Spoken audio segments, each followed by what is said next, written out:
Strike fighters are among the most versatile of modern combat aircraft. Part fighter, part bomber, these dual-purpose aircraft excel in both offensive and defensive air combat.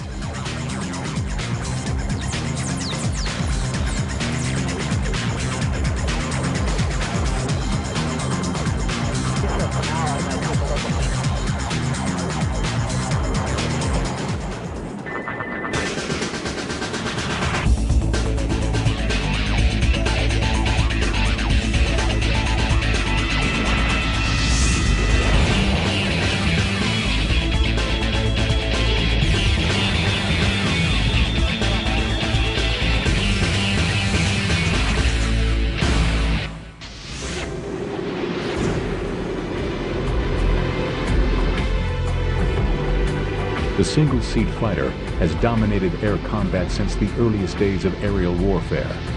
Although mainly intended for battling other aircraft, the fighter has long been used in another role. Fitted with bombs or other types of weapons, the fighter can also attack ground targets. These dual-purpose fighters are referred to as strike bombers or strike fighters.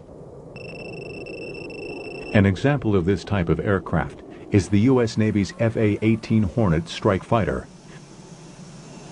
which ably demonstrated its capabilities during Operation Desert Storm in 1991. There, 2 Hornets were on a bombing sortie when they were ambushed by 2 Iraqi MiG fighters.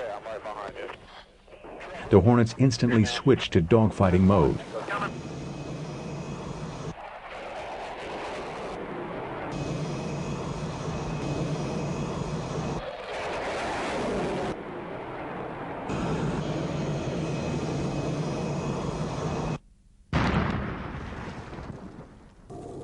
Successful in shooting down the MiGs with air-to-air missiles, they resumed their bombing mission. Previous generation fighters lacking the computer prowess of the Hornets would have needed to discard their bombs in order to defend themselves in a dogfight. The configuration of modern strike fighters is shaped by their missions. Ground attack falls into several categories. Close air support generally means combat missions in the immediate battle area alongside friendly forces. In these missions, the aircraft are often assigned to attack enemy tanks or troop concentrations. Accuracy of delivery is essential in order to avoid casualties to friendly forces. Another important mission for strike fighters is called battlefield interdiction. In the interdiction role, the primary targets are military forces deep behind the front lines. These operations include striking such high-value targets as command headquarters, supply bases, vital bridges, enemy artillery, and reserve forces moving up to the front. Since these attacks are carried out deep into enemy territory, the strike fighter must be able to survive the onslaught of anti-air defense systems, such as radar-directed missiles. Modern strike fighters often evade these defenses by relying on low-flying tactics, taking advantage of the terrain to hide from enemy radar.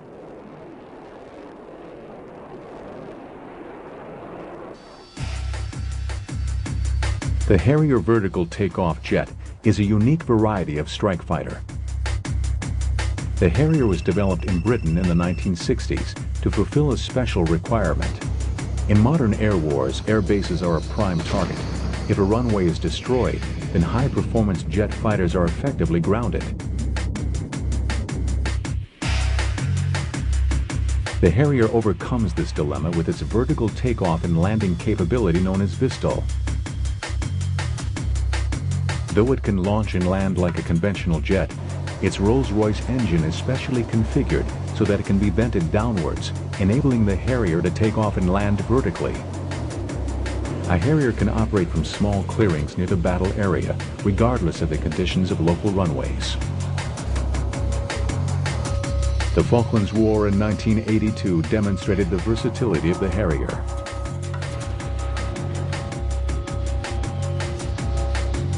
Without the Harrier, there would have been no air power for the British Navy and for the British Air Force. So we use that also in the central region and in other places. We can operate away from airfields away from long strips, either in the woods, on ships, on strips, on a bit of tarmac roads near villages. You can use it anywhere. The sophistication of the Harrier's engine means the pilot has a larger array of controls than most fighter aircraft. It is an extra lever, an extra throttle lever, which normally for forward flight, the nozzles are pointing aft, and when you want to slow down into the hover, you bring that lever back and the nozzles go down to the vertical, or to slow down even quicker forward of the vertical.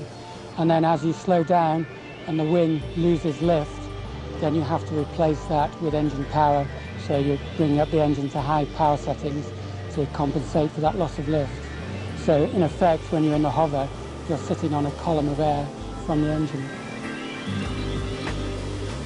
In spite of the added complexity presented by the engine, the Harrier is popular with its flight crews due to its handling abilities. I think it's a tremendous aircraft to fly because it's so unique. It's got the helicopter type qualities and the normal conventional aircraft qualities. The central mission for the Royal Air Force's Harrier GR5 is the ground attack mission. But the Falklands fighting made it clear that the Harrier can perform in the fighter role as well. You find that we do a lot more air combat than even the air defense guys. They do radar combat, and we do a lot of aircraft-to-aircraft fighting. So a lot of our training is pure air combat. I'd imagine 40% of it. So whenever the weather is not good, or we've done a tremendous amount of low level, we go up and we do combat. The United States Marine Corps has been an enthusiastic supporter of the jump jet concept. The Marines currently fly the AV-8B Harrier II, a second generation of the aircraft developed in cooperation by British Aerospace and McDonnell Douglas. The Harrier's adjustable avionics are especially suited for Marine pilots. Being a Harrier pilot is kind of special because I think we're the best pilots. We're the best stick and rudder men, I think, in military aviation. It's the best of both worlds. I mean, you hover like a helicopter and you fly straight and level like a regular aircraft. It's not supersonic like some of the other high-speed fighter aircraft, but it maneuvers very well and it's very versatile. We only need a 2,000-foot aluminum strip to take off, and of course you can land in a spot the size of a tennis court. The Marines' interest in the Harrier can be traced to their special role in America's armed forces. The Marines have traditionally been employed as an expeditionary force, able to carry out combat assignments thousands of miles from major bases.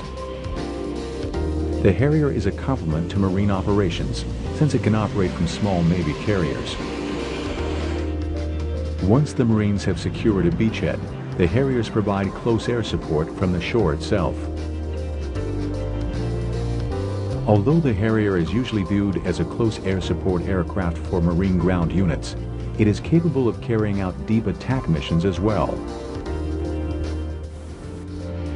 This is due in large part to improvements incorporated in the newer AV-8B Harrier II, which has nearly twice the range of the Harrier I. During the 1991 Gulf War, Harrier units were the primary source of close air support for Marine ground force units. During the opening phases of Desert Storm, the Harriers flew strike missions deep into Kuwait, attacking storage facilities, artillery positions, and other vital targets. Once the ground war began, the Harrier switched missions and began providing close air support for Marine ground forces during the liberation of Kuwait.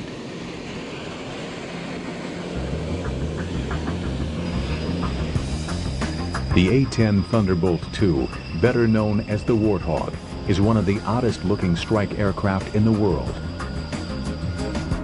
Projecting from its blunt nose is a 30mm cannon, specially designed to destroy armored vehicles. This weapon, the GAU-8 Gatling gun, fires 15-ounce depleted uranium projectiles at a rate of 70 per second. The A-10 was designed specifically to hunt and attack tanks. Moving at hundreds of miles an hour, fast strike fighters find it nearly impossible to locate and destroy relatively small targets such as tanks. and tanks are so heavily armored that they require a direct hit to eliminate. The A-10, although large, is graceful and maneuverable at low altitudes in a manner not found in fast jets. The A-10's unique design came about in part as a result of the Vietnam War. During Vietnam, many expensive fighter bombers were shot down by small arms fire. The A-10 was designed to survive in the close attack environment against machine gun fire. This became very clear in the Gulf War in 1991, where Warthogs flew 8,100 sorties. It's highly protected. We have titanium around the cockpit to protect the pilot. It has dual control surfaces, everything backup. We had one land with no hydraulics, pretty well shot up. It can take a lot of damage and it can still come back and maybe fight another day, or at least get the asset of the pilot back to the friendly side, which is real good. The A-10 has been the ugly duckling of the U.S. Air Force in more ways than one. Before the '91 Gulf War, many in the Air Force wanted it retired from service or relegated to observation duties. They felt that its slow speed would make it vulnerable to enemy fighter aircraft. But over Kuwait, with Iraqi fighter opposition non-existent, the A-10 was ideal. The main threat to coalition planes was Iraqi anti-aircraft fire, and no other strike aircraft is as well protected as the A-10. Its slow speed and high maneuverability made it ideally suited for pinpoint attacks on Iraqi tanks and other hardened targets.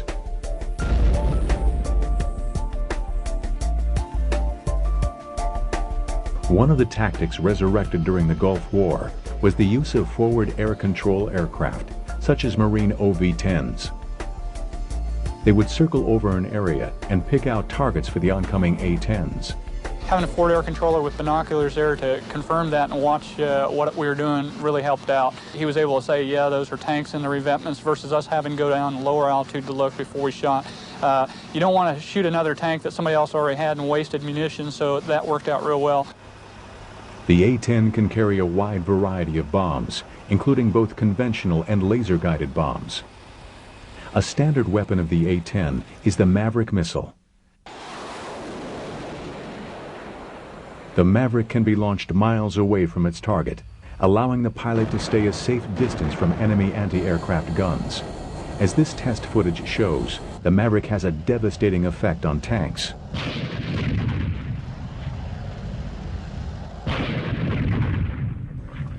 No one would call the A-10 a fighter plane, but it does carry Sidewinder missiles to defend itself from enemy fighters. And although intended to shoot tanks, the GAU-8 cannon can provide air-to-air protection.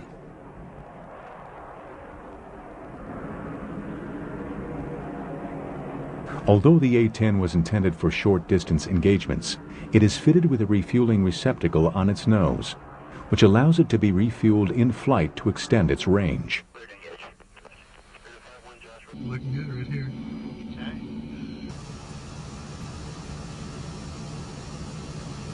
Contact. Okay, disconnect. I'm clear left. Clear, clear.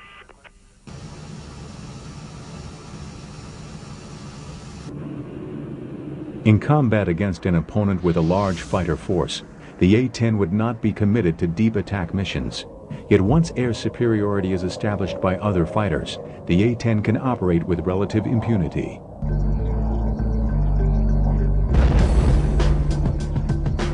The Tornado represents a very different approach to the strike mission than the Harrier or the Warthog. It is a deep strike aircraft intended to carry out the battlefield interdiction mission deep into enemy territory. This requires a level of sophistication not found on the Harrier or Warthog. The Tornado was designed from the outset as a multi-purpose aircraft. There are two versions of the Tornado. The Tornado F3 is an air defense interceptor designed solely for air combat. The Tornado GR1 is the strike fighter version designed for the attack role. The GR1 was the first variant and entered service with Britain's Royal Air Force in 1982. The critical difference between both types is their radar. The Tornado F3 uses a Fox Hunter radar, which is specifically designed for finding and engaging enemy aircraft at long range. The Tornado GR1's radar is a terrain-following ground attack type. It is designed to allow the Tornado to fly safely at very low altitudes at speeds of over 500 miles per hour. The idea behind this tactic is that the Tornado can remain hidden from enemy anti-aircraft radars by exploiting terrain features. Ground-based radars are not very efficient at finding aircraft at low altitudes, since terrain features such as trees, hills, or even buildings can obstruct their view. The radar on the Tornado GR1 can be set to a terrain-following mode, which guides the aircraft over the ground at a predetermined height to avoid major obstructions. During the '91 Gulf War, the Tornado GR1 formed the backbone of the Royal Air Force's deep strike capability. The initial night mission of the GR1s was to attack Iraqi air bases using JP-233 anti-runway munitions. This was one of the most dangerous assignments in the coalition air assault, with the Tornado squadron suffering many losses. Once the runways were destroyed, the Tornadoes switched missions and munitions. Their targets were expanded to cover key installations deep in Iraq. Because of the Tornado's sophisticated radar, targets could be attacked accurately, even at night.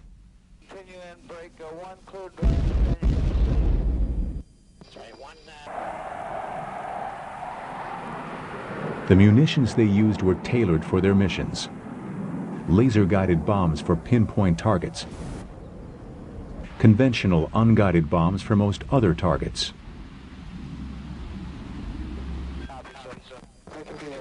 Bridges were a specialty of the Tornado force. In this footage, shot during a Tornado attack on an Iraqi bridge, the crosshairs mark where the laser designator is being directed. The guided bomb senses the reflected laser beam and homes in on the bridge with remarkable precision.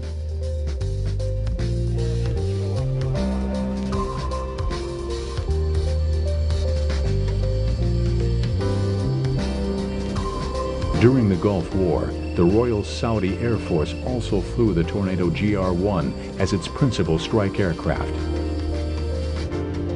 As in the British case, when low-level missions were necessary, night operations were the rule. Once the Iraqi radar defenses had been effectively eliminated, the best the Iraqis could do was to fire blindly into the night sky. But night attacks are long and arduous. After a mission deep behind enemy lines, the first glimpse of the home base's runway is always a welcome sight.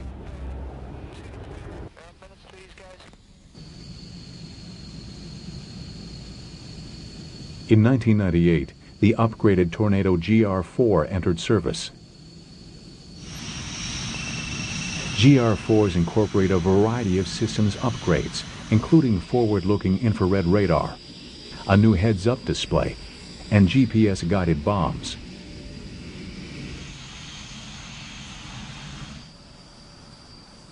In March 2003, Tornado GR4s were dispatched in support of Operation Iraqi Freedom.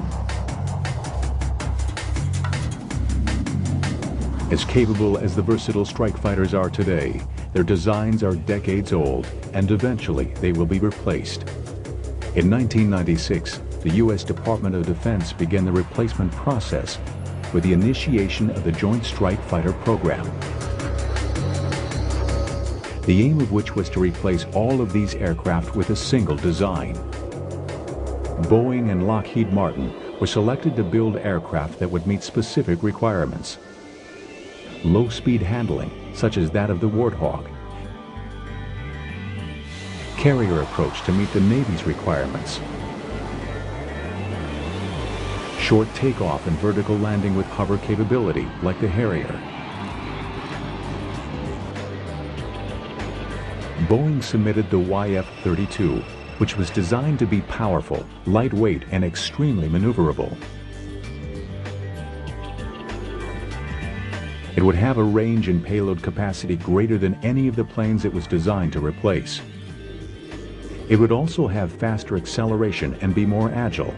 Stealthy and supersonic, the twin-engine YF-32 would have 85% commonality among its many variants.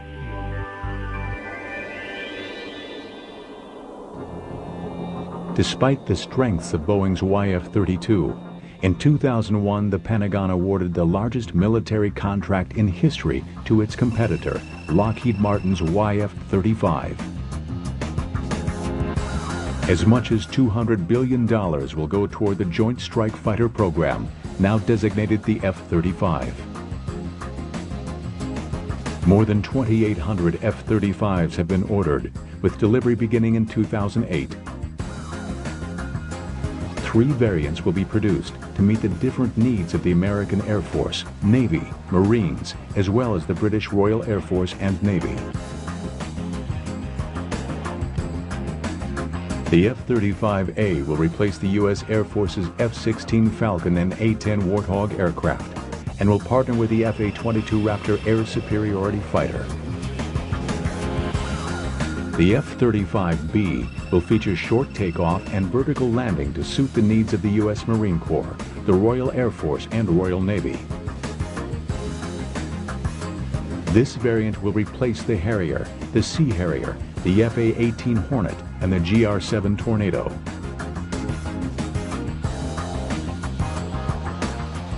The U.S. Navy will fly the F-35C variant, which will serve alongside their new Super Hornets. It will have larger wing and tail control surfaces for low-speed carrier operations, and its airframe will be strengthened to absorb the stress of catapult launches and arrested landings.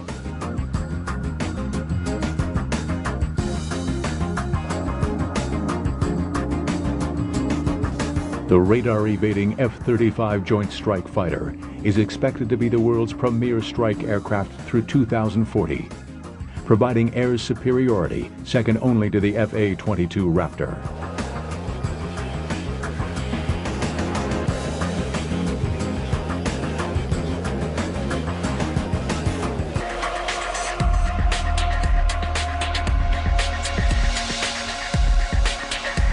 Part fighter, part bomber, the versatile strike fighters play an important role on today's battlefield. As the F-35 Joint Strike Fighter takes to the skies, the strike fighter legacy will be carried on well into the 21st century.